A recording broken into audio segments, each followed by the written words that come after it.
Init na init ka na tapos ang dala mo mahina pang fan. Paano kung isang device maraming pwedeng gawin? Sa school, commute o classroom, ramdam talaga ang init.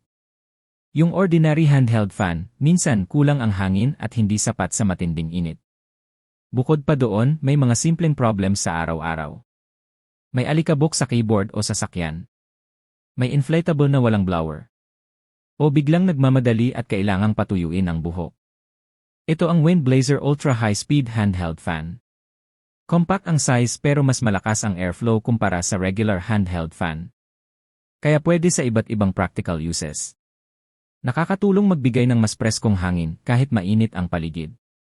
Pwede ring gamitin pang tanggal ng alikabok sa keyboard at car interior. May airflow na sapat para makatulong sa pag-inflate ng light inflatables. At pwede ring pang-assist sa pagpapatuyo ng buhok sa emergency. High-speed airflow design. Litsu rechargeable, pwedeng i-charge sa power bank o laptop. Compact at magaan, madaling dalhin. Multi-purpose, tipid sa space at gamit sa araw-araw. 4.6 rating, 11,000 plus sold. Practical at sulit na option kung gusto mo ng isang gadget na maraming pwedeng gawin.